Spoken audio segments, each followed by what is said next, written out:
ታላቅ የምስራች ከአያት ሪል ስቴት መሃል ከተማ ካዛንቺስ ከግቢ ገብርኤል ፊት ለፊት በሁለት ዓመት ጊዜ ውስጥ ተገንብቶ የሚረከቡትን በአይነቱ ለየት ያለ የመኖሪያ መንደር በታላቅ ቅናሽ ባለ አንድ መኝታ 45 ካሬ በ5 ሚሊዮን ብር ባለ ሁለት መኝታ 80 ካሬ 8.9 ሚሊዮን ብር ባለ 3 መኝታ 95 ካሬ በ10.5 ሚሊዮን ብር ሙሉ ክፍያ በ10% ቅድሚያ ክፍያ ከ480 ሺህ ብር ጀምሮ ለትውልድ የሚተላለፍ ቅርስ ባለቤት ይሁኑ። ቀድመው ለሚመጡ 10 ደንበኞች እስከ 25% የሚደርስ ታላቅ ቅናሽ ስላደረግን ፈጥነው ይደውሉልን 0964 00 30 36 እግዚአብሔር የለም ብሎ የሚከራከር የራሱን ቅንድብ ማየት ይችላል ወይ ነው? ይሄን ከመለሰልኝ መካድ ይችላል። የነሱ የግሪኮቹን አማልክቶች ሰድበው ነው ተጠቅልለው እኮ ነው የሚሉት እሳቸው እንደ እናት ተጨፍልቀው ኢትዮጵያዊቷን አንድሮሜዳ ውብ የሆነችዋን ልጄን አይበልጡም ማለት የግሪኮች አማልክት። ይህቺ ኢትዮጵያ ኤዶም ገነት የምትገኝባት ሀገር ነው። አዳምና ሔዋን በአገራቸው ኢትዮጵያ ክልል ነው የኖሩ። ልጄን ከግብጽ ጠራሁት የተባለው እንዲፈጸም ወደ ግብጽ ሄደ። የእመቤታችን ስደትን በማሰብ ታላቅ መንፈሳዊ ጉዞ ወደ ግብጽ የአረጋዊው ስምዖን ገዳምና እመቤታችን ልጇን ይዛ የተቀመጠችበት የቁስቋም ገዳም ቅባ ቅዱስ የሚያወጣው የእመቤታችን ስዕል አድኖ እመቤታችን የተገለጸችበት የዘይቱን ማርያም ሰማዕቱ ቅዱስ ጊዮርጊስ መከራን የተቀበለበት ቦታ ጣፋጭና አሬት የሚያወጣው ባህር ሙሴ 10ቱን ትእዛዛት የተቀበለበት የሲና ተራራ እንዲሁም ሌሎች መንፈሳዊና እንደ ፒራሚድ ያሉ ታሪካዊ ስፍራዎችን ይጎበኛሉ። የጉዞ መነሻ ቀን ኖቬምበር 13 መመለሻ ኖቬምበር 24 ጎልጎታ አስጎብኝ ድርጅት። ሰላምና ጤናን ፍቅርን በረከትን ያድልን። ክብራትና ክብራን ሣድስ ቤተሰቦቼ ዛሬም በስቱዲዮአችን ተገኝተናል። ጀግና እንግዳ ይዤላችኋለሁ። መምህርና ደራሲ ነጋ ገረመው ታምራት ይባላሉ። አንተ ይቀላል 4 መጽሐፎች ጽፏል። ከነሱ መካከል መምህር ነጋ ገረመው አንዱ እጅ ላይ ያለው በዓለም ውስጥ የተደበቁ እንቆችና ኢትዮጵያ በሚል መጽሐፍ አንድ የኩሽ ኃይሉ ስርወ መንግስት ጀግኖች ይላል። እኔ ደግሞ በዚህ መጽሐፍ ካነበብኩ በኋላ ጀግና ብያለሁ። ለምን ይሄ ያልተላሰሰ ያልተነኩ ነገሮች ያሉበት ቦታ ነው። መምህር ስለመጣ ስቱዲዮአችን ደስ ብሎኛል። እኔም አመሰግናለሁ። ይሄ ስንተኛው መጽሐፍ ነው? ይሄ መጽሐፍ ማለት ይሄ የመጀመሪያው። ከዚህ በኋላ ስንት 3 መጽሐፎች አሉ? 3 መጽሐፎች። ምን ናቸው? አንዱ የዚህ ቀጣይ በዓለም ውስጥ የተደበቁ እንቆችና ኢትዮጵያ የሚል መጽሐፍ 2 ነው። ሶስተኛው በዓለም ውስጥ የተደበቁ እንቆችና ኢትዮጵያ ምን ማለት ነው? በዓለም ውስጥ የተደበቁ እንቆች የኢትዮጵያ እንቆች ናቸው? ኢትዮጵያ ራሷ እንቁ ናት ለኔ። ዋው! ምንድነው በዓለም ውስጥ የተደበቀው ነገር? ለምንድነው ኢትዮጵያ ራሷ እንቁ ስለሆነች ውስጥ ላይ ያለውን ሌሎች ዓለማት ደብቀውታል። ለዛ ነው እንቁ አንዱ እውነት ነው እንቁ ያልኩት። ሁለተኛው በአስትሮኖሚ ያለው ጥበብ የመጀመሪያዎቹ ኢትዮጵያውያን ናቸው። ዋው! ሌላው የግንባታ ጥበብ ነው። የህንፃ ግንባታ ጥበብ ይሄን መጀመሪያ ኢትዮጵያውያን ናቸው። ከተማን መጀመሪያ የመሰረቱት ኢትዮጵያውያን ናቸው። መንግስት መጀመሪያ የመሰረቱት ኢትዮጵያውያን ናቸው። ኢትዮጵያ ናት። ስለዚህ ለዚህ ነው እንቁ ያልኩት። ብዙ ነው ተቆፍሮ የማያልቅ ብዙ ነገር ነው ያላት። እሱ ላይ እንመጣለን። ሶስተኛው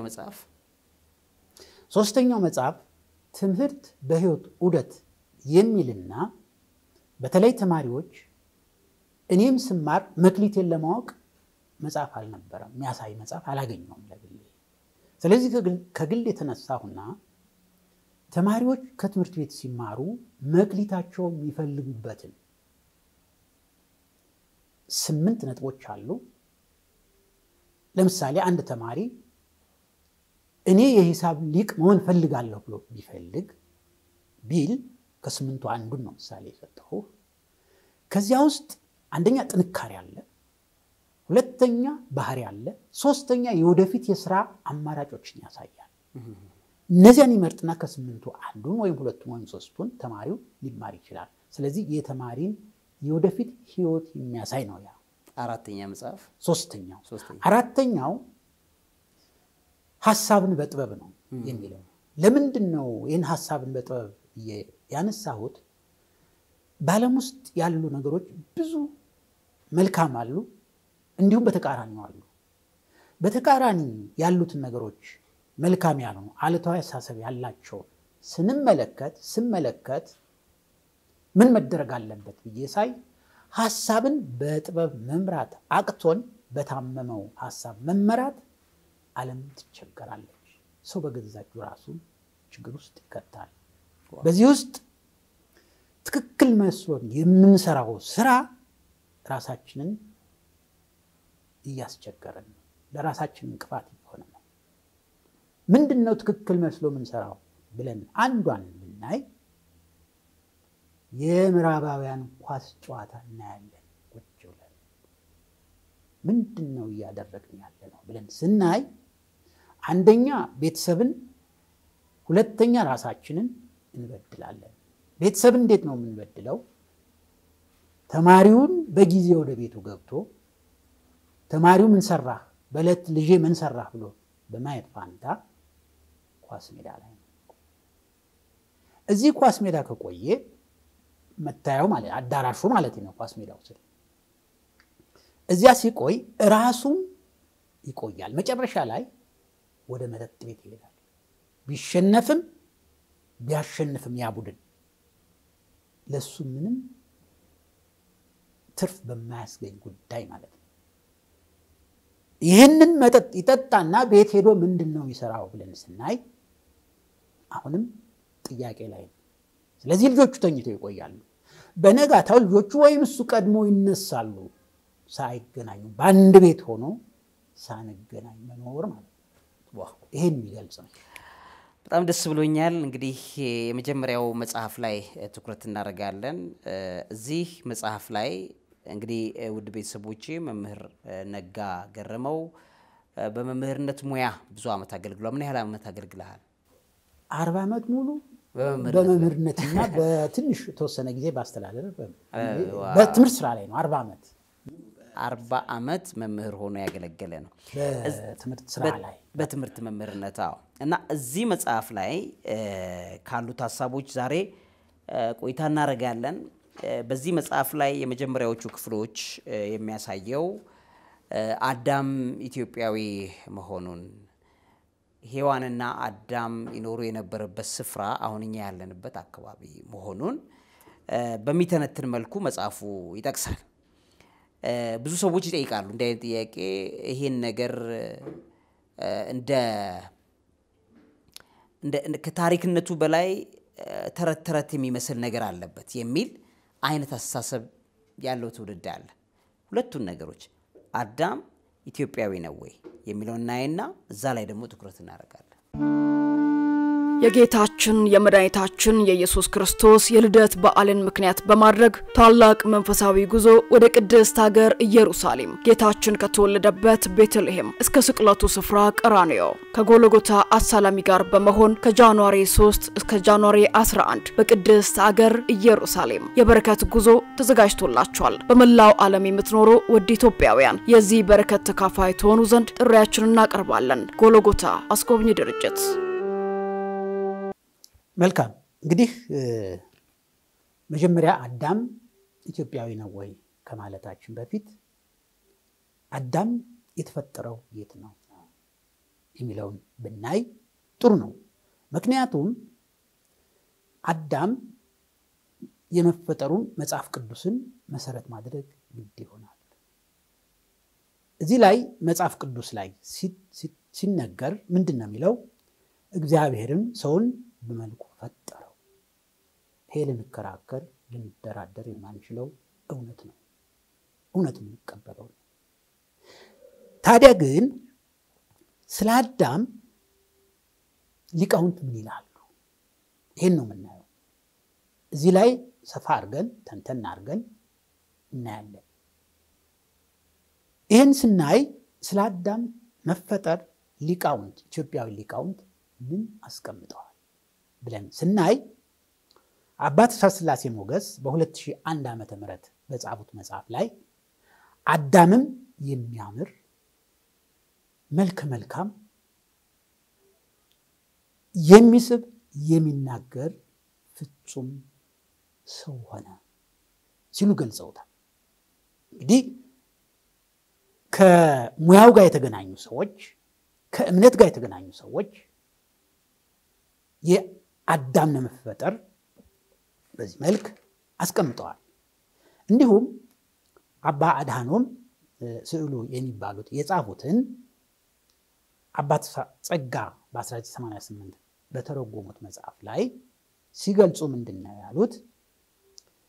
የፈጠረው የመጀመሪያውን ሰው አዳም ብሎ ሰየመው። ይሄ ሰዎች በሁለት መልክ ያያሉ። አንደኛው እግዚአብሔር የለም የሚል ነው። በሁለተኛው መልክ አለ የሚል ነው። አለ የሚለው ትክክል ነው። ይሄን ትክክልነቱን ለማወቅ እኔ ራሴ የተፈጠርኩት ወይም እኔ ራሴ ምንም ማድረግ እንደማልችል የሱ ጸጋ እንደሆንኩ ከሱ እንደተገኘው አምናለሁ። ይሄ ነው።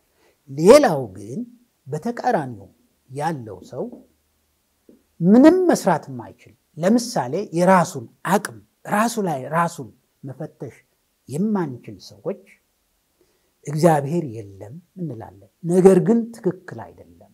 ትክክል ያልሆነበት ምክንያት በራሱ በሰውየው ላይ ሙከራ እናድርግ። ለምሳሌ አንድ ሰው እግዚአብሔር የለም ብሎ የሚከራከር የራሱን ቅንድብ ማየት ይችላል ወይ ነው። ይሄን ከመለሰልኝ መካድ ይችላል። የራሱን ቅንድብ እንደገና የራሱን አይን ሌላ ነገር የሚያይበትን አይኑን ማየት ይችላል ወይ? ይሄን ማድረግ የማንችል ሰዎች እግዚአብሔርን የለም ማለት ስህተት ነው። ይሄን የምለው ሊቃውንት ከጻፉት በተለያየ መልክ ካስቀመጡት ሐሳብ ተነስቼ ነው። ስለዚህ እግዚአብሔር እንዳለ ማረጋገጥ ግድ ይሆናል። ተረት ተረትም አይደለም። በትክክል እሱ ፈጣሪ እንድንጠቀምበት ያዘጋጀው እውነት ስለሆነ ይሄን ተቀብለን መስራቱ ተገቢ ነው የሚሆነው። በዚህ የተነሳ አዳም በኢትዮጵያ መፈጠሩን የሚያረጋግጡ ነጥቦች ምን ናቸው የሚለውን እንመልከት። ንቡረ-እድ ኤርምያስ ከበደ ወልደ ኢየሱስ በ1991 ዓመተ ምህረት የሰው ዘር የመጀመሪያ ወላጆች ማናቸው? አዳምና ሔዋን። እግዚአብሔር ከነሱ ጋር ያደረገው ቃል ኪዳን ልብ በሉ፣ ኢትዮጵያ ውስጥ ነው ቃል ኪዳኑ የተፈጸመው። ለዚህ ነው ኢትዮጵያ የእግዚአብሔር አገር ነች የሚባለውም የምንለውም ተብሎ የሚጻፈው። ስለዚህ ሰው ለሰው አይደለም፣ እግዚአብሔርና አዳም ቃል ኪዳን የፈጸሙባት አገር ነች። ማን ነች እሷ? ኢትዮጵያ ነች። ይህቺ ኢትዮጵያ ኤዶም ገነት የምትገኝባት ሀገር ነች። ስለዚህ እኛ ማድረግ የሚገባን ምዕራባውያን ያስቀመጡልንን ሳይሆን እኛን መሆን መቻል አለብን። እኛን ፈትሽ፣ ራሳችን እንይ። በዚህ በተጨማሪ ምንድነው ያለው? አዳምና ሔዋን በአገራቸው ኢትዮጵያ ክልል ነው የኖሩት። ስለዚህ የአዳም እና የሔዋን አገራቸው ኢትዮጵያ ነው የምትሆነው። እንዲሁም አማራ ፈለ ቢሻው በ1996 ዓመተ ምህረት አዳምና ሔዋን ከገነት ወደ መሬት ያረፉት በኢትዮጵያ ነው። እዚህ ላይ ምንድነው ማየት የሚገባን ብለን ስናይ በመሬት ላይ በሚያርፉበት ጊዜ ማረፊያዋ ኢትዮጵያ መሆኗን ነው። እዚህ ላይ አንድ ሐሳብ ብሰጣችሁ ብናየው ኤልዳ የምትባል ቦታ ላይ ነው የወረዱት። ኤልዳ የምትለዋን አለቃ ኪዳነ ወልድ ክፍሌ ሲገልጹ አዳምና ሔዋን የተፈጠሩባት ማዕከለ ምድር ነች ብለው ነው የተረጎሙት። ይሄን ነው መረዳት ያቃተን። እንፈትሽ፣ ራሳችንን እንፈትሽ። የኢትዮጵያ ሊቃውንት የጻፉትን መጽሐፍ እንፈትሽ፣ እንይ። ከዛ ነው የሚገባን። እንዲሁም ዶክተር ተወልደ ትኩ በ2004 ዓመተ ምህረት በጻፉት ላይ እግዚአብሔር አዳምና ሔዋንን ፈጥሮ ያስቀመጣቸው በኤደን ገነት በኢትዮጵያ ዙሪያ ነው። ሶስተኛው ሊቅ ነው ይሄን ያሉት። ኢትዮጵያውያን ሊቃውንት ናቸው። እንጠቀምባቸው። አስቀምጠውልናል፣ ጽፏ አስቀምጠው። እንፈትሸው፣ እንመርምረው፣ እንይ። አስቀምጠውልናል። ሌላውን አንይ፣ እኛ ላይ ያለ ራሳችንን ፈትሽ። በተያያዘ ኦሪት ዘፍጥረት ምዕራፍ 2 ቁጥር 9 እስከ 13 ባለው ወንዝም ገነትን ያጠጣ ዘንድ ይወጣ ነበር፣ የሁለተኛው ወንዝ ስም ጊዮን ነው፣ እርሱም የኢትዮጵያን ምድር ሁሉ ይከባል ይላል። ምንድነው እዚህ የምንረዳው? እያንዳንዳችን መጽሐፍ ቅዱስ መፈተሽ መቻል አለብን፣ ማየት መቻል አለብን። ዓለምን የሚያሳይ መጽሐፍ ነው፣ መስታወት ነው መጽሐፍ ቅዱስ ማለት።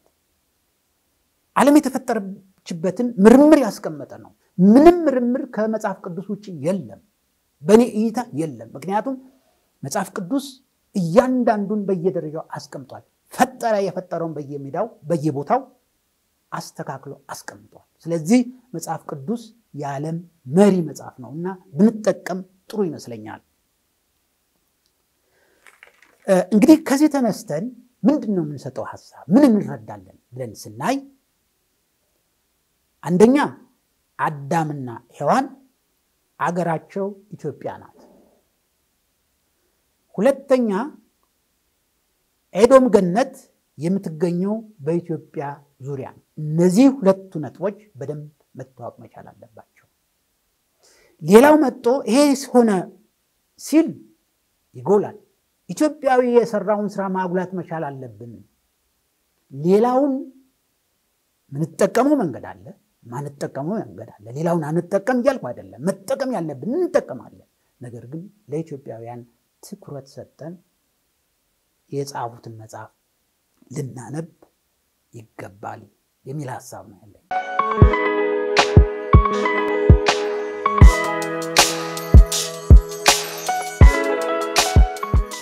ዋው መምህር እዚህ ጋር እንደውም ድጋፍ እንዲያደርግልን ራሱ ሳይንስም የሰው ዘር መገኛ ብሎ the origin ምንጩ ኢትዮጵያ ናት ብሎ አስቀመጠው ሳይንሱ ራሱ በጥናቱ ማለት ነው። ስለዚህ ያን አንገፈትረው የመጀመሪያው ነገር ያን ገፍትረን እነሱ ማጠናን ሰራን ይሄ ነው ዶክመንታችሁ ብሎ ያሉትን አንገፈትርም መቀበል አለብን። ምክንያቱም በሳይንሱ ምርምር የሰው ዘር መገኛ ብሎ አስቀምጦታል። ኦኬ አንዱ እሱ ነው። ሁለተኛ የመጀመሪያው አዳም የተፈጠረው አዳም ነጭ ሰው አልነበረም፣ ፈረንጅ አይነት መልክ አይደለም ያለው። ምክንያቱም የተፈጠረው ከአፈር ነው። የሰው ልጅ ከአፈር ከተፈጠረ ከአፈር ተሰራ ከተባለ አፈር በባህሪው ጠቆር ያለ መልክ ያለው ምናየው ነው። ኖራ ካልሆነ ነጭ አይሆንም። እሱ ለአጥንት ነው። ኖራን ለአጥንት የመሬት አፈር ባህሪውን ካየው ግን ሰው ልጅ ሰራ የተባለበት በፍጹም ነጭ ቆዳ ይዞ ሊመጣ አይችልም። ስለዚህ መጀመሪያው ጥቁር ቆዳ ነው ወይም ደግሞ እኛ ይሄ ኢትዮጵያውያን ያላቸው አይነት ቆዳ ነው የአዳም ቆዳ። እሱ ከሆነ ከዛ በኋላ ማይግሬሽን የሚመጣው ለዛ ነው። ከኢትዮጵያ የሰው ዘር ተነስቶ ወደ ተቀረው ዓለም ላይ ማይግሬት ያደረገበት ዘመን ደግሞ ይመጣል ማለት ነው። ሶ ለዚህ ነው እንደ ሴንተር ራሱ ካየ ኢትዮጵያ የተለያየ መልክ ያላቸው ሰዎች ያሉበት ነው። ነብር ዥንጉርጉር እንደተው ኢትዮጵያዊ መልኩን ይለዋል። ሶ ኤኒ ዥንጉርጉር ዓለም ላይ ያለው የመልክ ታይፕ ኢትዮጵያ ውስጥ አለ። ለምሳሌ ቻይናዊ የምትመስል ኢትዮጵያዊ አለች አይደል? ኤዥያ የምትመስል አለች። አፍሪካውያን ጥቁር ያለ ሌላ ሶማሌ ይመስላል አረብ የሚመስል ኢትዮጵያዊ ያለ ወደ ፈረንጆች ቀለምና መልክ የሚቀይር ኢትዮጵያዊ ያለ ጥቁር ያለ ነጭ የሚመስል ምናምን ሁሉ ቀለም እንድታየው የተለያየ አረብ የሚመስል ኢትዮጵያዊ ያለ ስፓኒሽ የሚመስሉ አሉ አይደለ የደቡብ አሜሪካ የሚመስሉ ብራዚል አካባቢ ያለ ላቲን አሜሪካ አካባቢ ያሉ የሚመስሉ ኢትዮጵያውያን እኮ አሉ ይሄን ሁሉ ስታየው ለምን የተለያየ ዘር የሚመስል የተቀላቀለ ቫራይቲ ያለበት ለምን ሆነ ብለስትል ማይግሬሽን ከዚህም እንደተበተነ ታያለ ስለዚህ ህንዶችን ስታያቸው ማይግሬት ያረገ ዘር ነው አረቦችን ከዚህ ማይግሬት ያረገ ነው ራሳቸው ነው እንግዲህ ያሉት እኛ አይደለንም የሰው ዘር መገኛ ካለ ሰው ልጅ ይሄ አሁንኛ ካለንበት ኤሪያ ኢትዮጵያ ማለት ስፔሲፊካሊ አሁንኛ ያለንበት ቦታ ብቻ ማለት አይደለም እኛ ካለንበት አንስቶ እስከ ምዕራብ አፍሪካ እስከ ህንድ ክፍሎች የነበሩ ቦታዎች ጥንት ኢትዮጵያ የሚባሉ ቦታዎች ናቸው ስለዚህ ይሄ ኤሪያ የሰው ዘር የተፈጠረበት የተገኘበት ስፍራ መሆኑን አሁን ባለው እንኳን የአየር ጠባይ ማለትም ለሰው ልጅ እጅግ ምቹ የሆኑ የአየር በጣም ኤክስትሪም ሆት ያልሆነ በጣም ኤክስትሪም ቀዝቃዛ ያልሆነ መካከለኛ የአየር ጠባይ ያለበት ለሰው ዘር በጣም ምቹ ሆኖ እግዚአብሔር እዚህ ጋር አስቀምጦታል ከዛ በኋላ ማይግሬሽን ዘመን ይመጣል የበረዶ ዘመን የምን ስትል ወደ አሁን ነጮች የሆኑት ማለት ኦልሞስት ወደ በረዶ ዘመን ወደ በረዶ ቦታዎች ላይ ሄዶ መኖር የሚጀምር የሰው ዘር ሲነሳ ከዛ የቆፊት ቆዳ ለበረዶ ምቹነት ሲል አሁን ወደ ወንብታየው ወደ ነጭነት ቀለም የተቀየረ መጣ ማለት ነው ሶ ይሄ ከሆነ የሰው ዘር መገኛ የሚለው ሳይንቲፊክ የሆነውን ነገር በመንፈሳዊ ነገር ኮንፈርም ማድረግ ይቻላል ያንን እንዲጨምርልህ እንዲያይደግፍልሃል ብዬ ነው እውነት ነው እንግዲህ ይሄ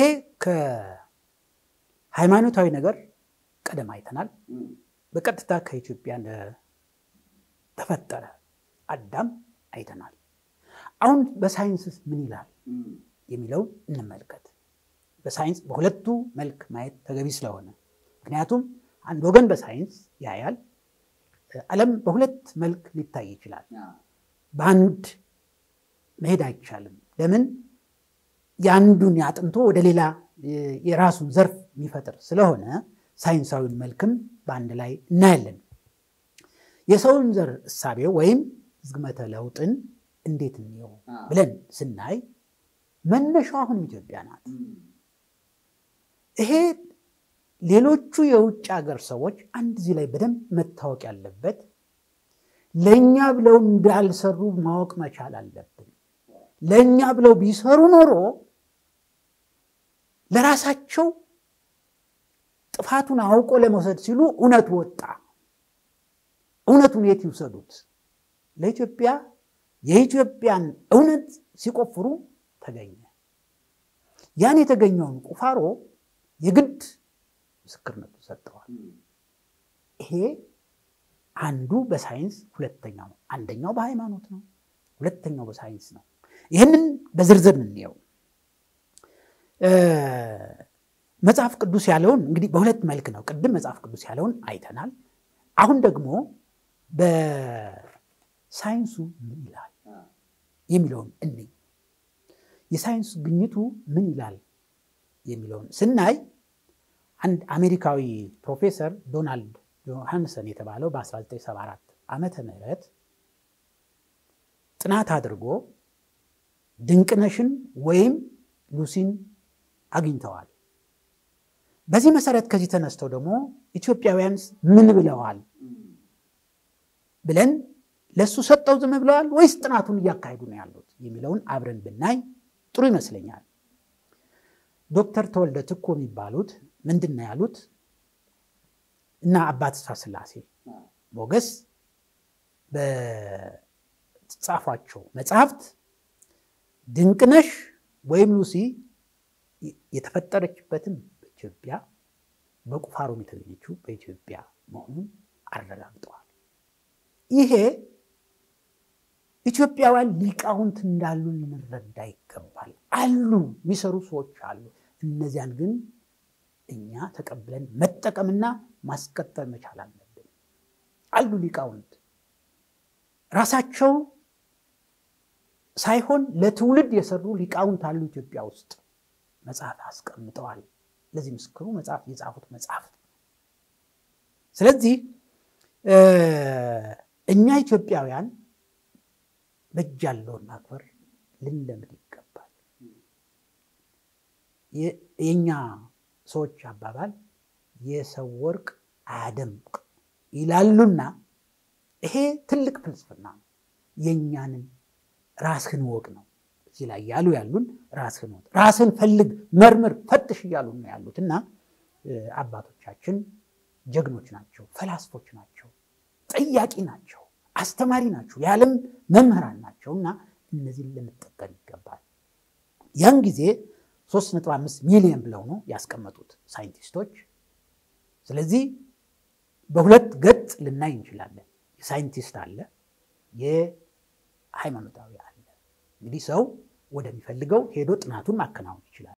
ይሄን ጥናት ሁለቱም በኢትዮጵያ ስለሆኑ አጠናክረን ልንቀጥል እንችላለን፣ ልንቀጥል አለብን የሚለውን ነው። መቀጠል አለብን የሚለውን ሐሳብ ነው የምናየው። እንግዲህ ይሄን ካል የሉሲን በዛ አይተናል። ሉሲ ብለን ስንል በሳይንሱ በኩል ለኢትዮጵያ ምልክት ናት። እኛ በምንሰራበት ጊዜ ሌሎቹ ላይ ይሄ ቢገኝ እንዴት ባጎሉት ነበር። የሃይማኖቱ እንዳለ ነው፣ በሳይንሱም እንዳለ ነው። በሳይንሱ በኩል ይሄ ግኝት በሌላው ዓለም ቢሆን እንዴት ነበር የሚሆነው ብለን ጠይቅ። አዲሱ ቀጣይ ትውልድ ራሱ መፈለግ መቻል አለበት። በየሄደበት ሁሉ እኔ የሰው መገኛ ነኝ፣ መገኛ ባለችበት ኢትዮጵያዊ ነኝ ማለት መቻል አለበት። በሃይማኖትም በኩል በሳይንስም በኩል ሰው በተገኘባት፣ ማንም ሰው የተገኘባት፣ ከዚች የተሰደደባት የተሰራጨባት አንተም ትገኝባት ሀገር እዚች ሀገር ነው የተፈጠሩት ልንን ይገባል። እኔ በግሌ በኢትዮጵያ በመፈጠሬ ደስተኛ ነኝ። ምክንያቱም መጀመሪያ አዳምና ሔዋን ቃል ኪዳን የገቡባት ሀገር ነች። ስለዚህ ይሄን ነው መረዳት መቻል ያለብን። ኢትዮጵያ ይህች ናት። በሁለቱም በሳይንስም በመንፈሳዊም ሰው የተገኘባት መሆኑን የተረጋገጠባት እንቁ ሀገር ነች የሚል ነው። እንግዲህ ይሄ ነው አባቶቻችን ብዕር ቀርጸው ቀለም በጥብጠው ብራና ዳምጠው ትውልድን ሰርተው አስረክበውናል። የተቀበልነውን አደራ ለመወጣት በብዙ አገልግሎቱ የምንወደውና የምናከብረው መምህር ደረጀ ዘውዬ ገቢውን ለደብረ ጽሞና አቡነ ሲኖዳ ቤተክርስቲያን ማሰሪያ የሚሆን አሃዱ የተሰኘ የግጥም መድብል መጽሐፍ ይዞላችሁ ቀርበዋል። እሁድ ኦክቶበር 26 2025 በ2 ፒኤም ላይ በዋሽንግተን ዲሲ ደብረ ኃይል ቅዱስ ገብርኤል ካቴድራል በታላቅ ድምቀት ይመረቃል። ኢትዮጵያው ኮከብ ሐዋርያ በአቡነ ሲኖዳ ስም ተጠርታችኋል። የዕለቱ ዝግጅት በቀጥታ ስርጭት በሰማያት ሚዲያ፣ በነጋሽ ሚዲያ፣ በዳንኪራ ሚዲያ፣ በአርያ መካሻ ሚዲያ፣ በዶክተር ሮዳስ ሚዲያ፣ በደረጀ ዘወይንዬ ሚዲያ፣ በቋንቋይነሽ ሚዲያ፣ በሳድስ ሚዲያ፣ በጎልደን ሚዲያ፣ በቃለቀል ሚዲያ፣ በሌዛ ሚዲያና በሌሎችም ይተላለፋል። አድራሻ 2601 ኤቨረስት ስትሪት ኖርዝ ኢስት ዋሽንግተን ዲሲ 20018። እኔ ተመስጬ የሰማው ነውና ሳይንስ ቅድም መምህር አንተ እንዳልከው ነው። የነሱ ታሪክ ቢሆን እኛ ለማራገብ አንደኞች ነን፣ እኛው ራሳችን ማለት ነው። ይቺ ሀገር ኤንሸንት ና እነሱም ያውቁታል። ኤንሸንት ጥንታዊት መሆኗን በአለም ላይ ካሉ ጥንታዊ ኢምፓየሮች መካከል አንዱ የኢትዮጵያ ኢምፓየር እንደሆነ ይታወቃል። እነሱም እኮ አፕሩቭ አድርገዋል። እነሱም እኮ እንደገና እንደ ኔሽን ሳይነሱ አስቀድሞ ማለት ነው እንደ ኔሽን ምዕራባውያን እንደ ኔሽን ሳይቆሙ አስቀድሞ ከነበሩ በመድር ላይ ከነበሩ ኢምፓየሮች ጥንታውያን ህዝቦች መካከል ኤንሸንት ተብለው ከተቀመጡ ጥቂት ህዝቦች አንዱ ኢትዮጵያ እንደሆነች ይታወቃል። ይሄ ኦብቪየስ የሚታወቅ ነው። ይሄንን እነሱ ስፔሻሊ የነሱ ኢምፓየር ማደግ የጀመረው ከታላቁ እስክንድር በኋላ ነው። ከግሪኮቹ በኋላ ነው እንግዲህ የምዕራባውያን ኢምፓየሮቻቸው ያደገው። ከዛ የሮማ ስርወ መንግስት ይመጣል ማደግ ይጀምራል። ከዛ አስቀድሞ የነበሩት የአሶራውያን ባቢሎናውያን ስርወ መንግስቶች የነበሩት ጥንታውያኑ ሞር ምዕራባዊ አይደለም እንደሚታወቀው ማለት ነው። አሁን ባለው ዌስት ኤዥያ አካባቢ ያለው እድገት እንደሆነ ይታወቃል። በኤፍራጥስ በጤግሮስ ወንዞች ላይ የነበረ እድገት እንደሆነ ይታወቃል። ከዛ በኋላ እንግዲህ የምዕራባውያን ስርወ መንግስት ከመጣ በኋላ ታሪኩን እንደገና ሪራይት ነው ያደረጉት እንደምታውቀው ሪራይት ነው ያደረጉት ታሪኩን መልሰው ለራሳቸው ምቾት እንዲሆን አድርገው ነው የጻፉት እንግዲህ በጥንት ዘመን ከነበረው እድገቶች የሚባሉት የሰው ዘር ቅድም እንዳልከው በሳይንስ በምርምር በቴክኖሎጂካል በሆነ አሁን ቴክኖሎጂ በሚባሉ ምርምሮች የቀደመውን ክሬዲት ይወስዱ የነበረው የኩሽ ስሮ መንግስት ነው የጥቁሩ ማህበረሰብ የኢትዮጵያውያን ማህበረሰብ ነው እንደሚታወቀው ማለት ነው ሶ ያንን ታሪክ ግን እነሱ ዓለምን ዶሚኔት ማድረግ ከጀመሩና ሚዲያዎቻቸው አሁን እንደምናየው ያለ ሚዲያ አይደለም እንደምታውቀው የግሪኮቹ ሄሌናይዜሽን የሚባለው ሪኦታ ዓለም ልካውን ግሎባላይዜሽን እንደምንለው ዓለምን ዶሚኔት ሲያደርግ እነሱ የጻፏቸው ሪራይት ያደረጓቸው ታሪኮች በተክላላ ኢቭን ሚቶሎጂዎቻቸውን ሁሉ ስታየው በቃል ደረጃ ላይ የተቀመጡ ሚቶሎጂዎቻቸውን የኢትዮጵያውያን ጋር እኮ የጥንት አማልክቶቻቸው ከኢትዮጵያውያን መንፈሳዊ ጋር አካላት ጋር ውጊያ ያደርጉ ነበር አይደለ ለምሳሌ የአንድሮሜዳን ታሪክ ስታየው እናቷ ቲቂቃጽ ኢትዮጵያ እዚህ በጣም ኢንፍሉዌንሻል የነበሩ እናት ናቸው እንደሚታወቀው የነሱ የግሪኮቹን አማልክቶች ሰድበው ነው ተጠቅልለው እኮ ነው የሚሉት እሳቸው እንደ እናት ተጨፍልቀው ኢትዮጵያዊቷን አንድሮሜዳ ውብ የሆነችዋን ልጄን አይበልጡም ማለት የግሪኮች አማልክቶች ያ ነው ያበሳጫቸው እንደ እንት ስታየው አሁን የነሱ አማልክቶቻቸውን ተሰድባል ኢትዮጵያውያኑ ሰደቡብን ነው ሶ ኢትዮጵያውያን ያ የነበረ መንፈሳዊ ጽናት ስቲል የዘለቀ መንፈሳዊ ጽናት እስከ ዘመነ ልቦና አንስቶ ደግሞ እንደምታውቀው እስከ ጌታችን ኢየሱስ ክርስቶስ መምጣት ክርስትናን በዓለም ላይ ለመጀመሪያ ጊዜ በመንግስት ደረጃ ላይ ሲቀበሉ ከአርመኒያዎች ቀጥሎ ወይም ተያይዞ ኢትዮጵያም እንደ መንግስት የተቀበለው እንደ ወንጌል ደግሞ እንደ በግል ለመግባት ደግሞ ኢትዮጵያዊ ጃንደረባ የመጀመሪያ ወደ አፍሪካ ወንጌል ይዞ የመጣው the first person እሱ ነው እንደሚታወቅ ሶ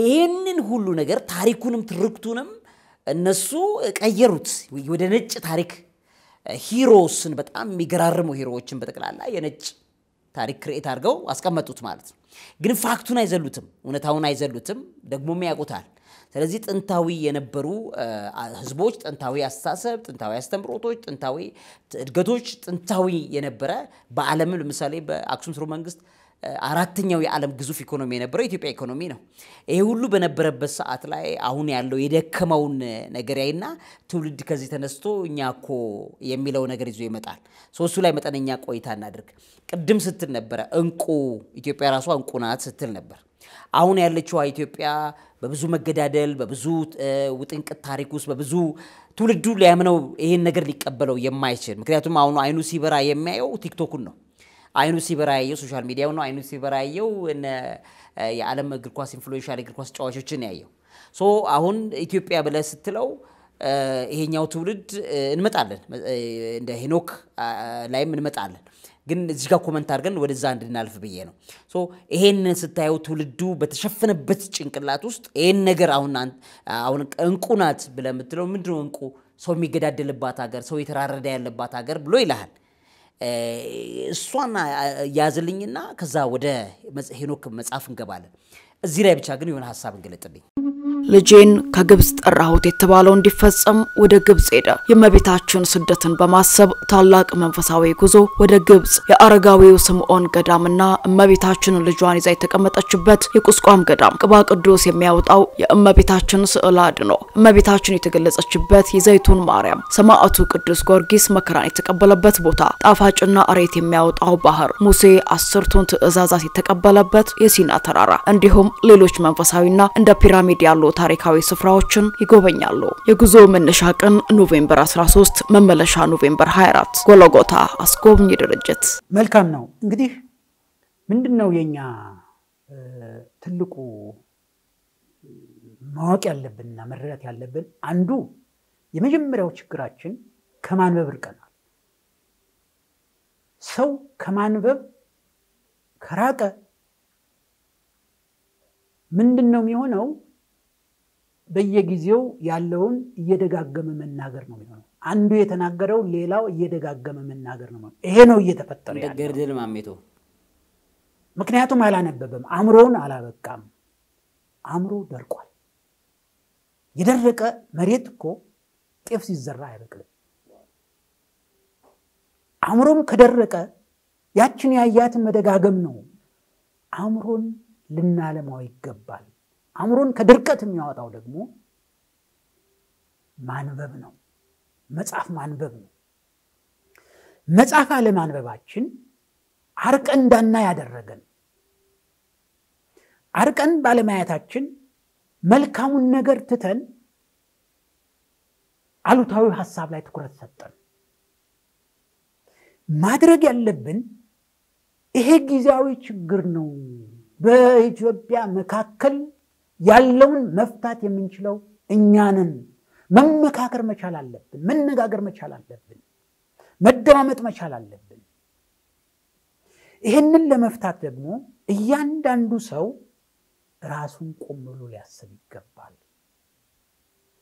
ይሄ ነው አሁን ያለው ችግር። የማያልፍ አይደለም፣ የሚያልፍ ነው። ብዙ ችግሮች አልፈዋል። እነዚያ ካለፉት በመማር ምንድነው እንዴት ነው የምናሳልፈው ብሎ ያን ችግር ቆም ብሎ ማሰብና ነገ ኢትዮጵያ እንቁ እንደሆነች ነገም የነገ ወዲያም እንቁ እንደሆነች ማሰብ ያስፈልጋል። ያንን ችግር ጊዜያዊውን ችግር በጋራ መፍታት፣ መመካከር፣ መነጋገር፣ ማዳመጥ። እያንዳንዱ አካል ራሱን መፈተሽ መቻል አለበት። ለምንድን ነው ብለን ራሳችንን መፈተሽና ራሳችን ማወቅ መቻል አለብን። ሰው ወደ እምነት መመለስ መቻል አለበት። በራሱ እምነት መመለስ መቻል፣ በእያንዳንዱ እምነት መለመን መቻል አለበት። ራሱን ሲገዛ ሁሉም ነገር ይታገሳል። በተለያየ መልክ በስፖርት በተለያየ በሙዚቃ ቤት በተለያየ ሄደን አእምሯችንን ባልሆነ ነገር ከምን ሞላ እንደየእምነታችን ሄደን አእምሯችንን እስኪ እናለምልመው፣ እናብራው፣ እንመግበው። ይህ ስናደርግ ሁሉን ነገር እናቀለዋለን። እርስ በራሳችን የመስማማት ይቅር የመባባል የመስማማት የመነጋገር ችግሩን የመፍታት ሌላውን ሳናይ እኛ ራሳችን የመፍታት የመመካከር እድሉ ይኖረናል። ስለዚህ ማየት ያለብን የሚፈታውን ችግር በሚፈታው እንዲፈታ ተደርጎ ነገር ግን ነገንም ጭምር ማየት ተገቢ ስለሆነ ነው። ምክንያቱም ሰው ሁሉ ጊዜ ችግር ውስጥ አይኖርም። ይወጣል፣ ከችግር ይወጣል፣ ይጨልማል፣ ይነጋል። ስለዚህ ይሄንን ማሰብ ያስፈልጋል። ሌላው እንዳለ ሆኖ ነገንም ማየት ተገቢ ነው። ለዚህ ደግሞ እኛ መጀመሪያ መናበብ መቻል አለብን፣ መነጋገር መቻል አለብን።